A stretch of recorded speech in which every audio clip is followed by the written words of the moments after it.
নমস্কার বন্ধুরা, গোপালের হেসেলে আপনাদের সবাইকে স্বাগত। সকালবেলা তাড়াহুড়োতে চটপট কোনো টিফিন রেসিপি খুঁজছেন, তাহলে এই রেসিপিটা কিন্তু আপনার জন্য। খেতে অসাধারণ হয় এবং খুব চটজলদি তৈরি হয়ে যায়। তাই চলুন সময় নষ্ট না করে রান্নাটা করে ফেলি।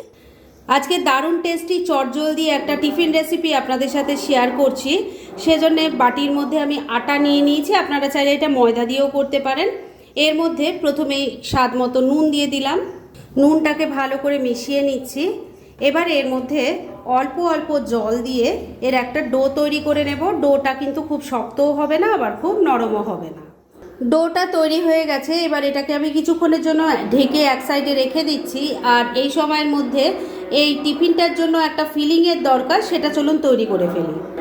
এবারে টিফিনটার জন্য একটা ফিলিং তৈরি করব, সেজন্য একটা ছোট বাটির মধ্যে দেখুন আমি একটুখানি বাটার নিয়ে নিয়েছি। এটা কিন্তু বাটার দিয়েই ভালো লাগবে খেতে। এবার এর মধ্যে দিয়ে দিচ্ছি একটু মিল্ক পাউডার। 10 টাকার যে আমুল স্প্রের প্যাকেটগুলো হয় সেরকম আমি দুটো দিয়ে দিচ্ছি। দুটো প্যাকেটই ঢেলে দিয়েছি। এবার এর মধ্যে দিয়ে দিচ্ছি স্বাদ মতো চিনি। এবার সব কিছু খুব ভালো করে মিশিয়ে নিচ্ছি। সেই মিক্সচারটা খেতে ভীষণ ভালো হয়। পরোটাটা যেভাবে আমি তৈরি করব, আপনারা এভাবে বানিয়ে খেয়ে দেখবেন, অসাধারণ লাগবে। সব কিছু খুব ভালো করে মেশানো হয়ে গেছে। এবার এর মধ্যে একটু চপ করা কাজু, আমন্ড আর কিশমিশ দিয়ে দিলাম। ভালো করে মিশিয়ে নিচ্ছি। ফিলিংটা এবার একদম রেডি। এবার তাহলে এটাকে এক সাইডে রেখে দিচ্ছি আর নেক্সট স্টেপের দিকে এগোচ্ছি।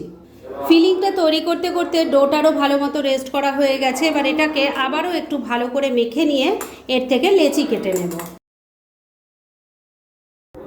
ডোটা ভালো করে মেখে নিয়ে তার থেকে লেচি কেটে নিয়েছি। এবার একটা লেচি নিয়ে নিয়েছি বেলার জন্য। এটাকে আগে রুটির মতো করে পাতলা করে বেলে নিচ্ছি। কয়েকটা রুটি আমি বেলে নিয়েছি। এবার একটা ছোট বাটি নিয়ে নিয়েছি, এর ওপর একটা রুটি রেখে দিলাম। এবার যে ফিলিংটা তৈরি করেছি সেটা মাঝখানে দিয়ে দিচ্ছি। এবার এর ওপর দিয়ে আরেকটা রুটি দিয়ে দিলাম। ভালো করে এটাকে চেপে দেব, মানে বাটির এই যে ধারগুলো আছে তাতে যেন এক্সট্রা পোর্শনটা কেটে যায়। দেখুন এক্সট্রা পোর্শনটা এই যে আমি বার করে নিয়েছি। এটা আবার পরে যেটা তৈরি করব তার সাথে লাগিয়ে দেওয়া যাবে। এবার শেপটা কেমন হলো সেটাও একবার দেখিয়ে দিই। দেখুন এটা দেখতে কত সুন্দর হয়েছে, আর খেতেও যে কি অপূর্ব হয় সেটা একবার ট্রাই না করলে আপনারা বুঝতেই পারবেন না। যাই হোক, আমি আরেকটাও এভাবে তৈরি করে আপনাদের দেখিয়ে দিচ্ছি। একটা ছোট বাটি নিয়ে নিয়েছি, এর ওপর একটা রুটি রেখে দিলাম। এবার ফিলিংটা এর মধ্যে দিয়ে দিচ্ছি। আরেকটা রুটিও এর ওপর দিয়ে দিলাম। এবার খুব ভালো করে এটাকে প্রথমে চেপে নেব। এবার বাটিটাকে এভাবে উল্টো করে এইভাবে একটু চাপ দেবেন, তাহলেই কিন্তু সাইডের পোর্শনটা কেটে বেরিয়ে আসবে। এই যে দেখুন, এইবার শেপটাও দেখিয়ে দিই। এই যে দেখুন আরেকটাও তৈরি করে নিয়েছি। এভাবে তাহলে আমি সবকটা তৈরি করে নিচ্ছি আর তারপর নেক্সট স্টেপের দিকে এগোচ্ছি। সবকটা পুর ভরে দেখুন রেডি করে নিয়েছি। এবার একটা একটা করে এইভাবে দিয়ে দিচ্ছি। প্রথমে কিন্তু এটাকে আগে রুটির মতো করেই সেঁকে নেব। এপিট ওপিট মিডিয়াম ফ্লেমে রেখে ভালো করে সেঁকে নিচ্ছি। রুটিটা দুটো দিকে খুব ভালো করে এপিট ওপিট করে সেঁকে নিয়েছি। এবার এর মধ্যে অল্প তেল দিয়ে দিচ্ছি। এটা কিন্তু আপনারা চাইলে বাটার দিয়েও করতে পারেন, তবে আমি আর বাটারের ব্যবহার করব না, এখানে আমি তেল দিয়েই এটা করে নিচ্ছি। এবার এপিট ওপিট ভালো করে এটাকে পরোটার মতো করে ভেজে নেব। বন্ধুরা আবারও বলছি, এটা খেতে কিন্তু অসাধারণ হয়। একবার অবশ্যই ট্রাই করুন, আর তারপর কেমন লাগলো প্লিজ কমেন্ট করে জানাবেন। একটা দেখুন উল্টে পাল্টে ভালো করে আমি ভেজে নিয়েছি। এবার এটা কিন্তু পরিবেশনের জন্য একদম রেডি। এবার তাহলে এটাকে আমি তেল ঝরিয়ে তুলে নিচ্ছি, আর এইভাবে সবকটা ভেজে নিয়ে তারপর সার্ভ করে আপনাদের দেখাচ্ছি।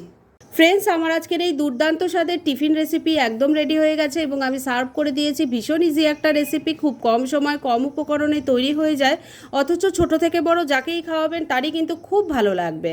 তাই দেরি না করে পারলে এটা আজই একবার ট্রাই করে ফেলুন, আর তারপর কেমন লাগলো সেটা প্লিজ কমেন্ট করে জানাবেন। এরকম ধরনের অনেক ভালো ভালো নিরামিষ রান্নার রেসিপি আপনারা গোপালের হেসেল সার্চ করলেই পেয়ে যাবেন। যার মধ্যে থেকে কিছু কিছু আমি সাজেস্টেড বক্সেও দিয়ে দেবো, সেখান থেকেও আপনারা দেখে নিতে পারেন। তাই গোপালের হেসেল অবশ্যই ভিজিট করুন।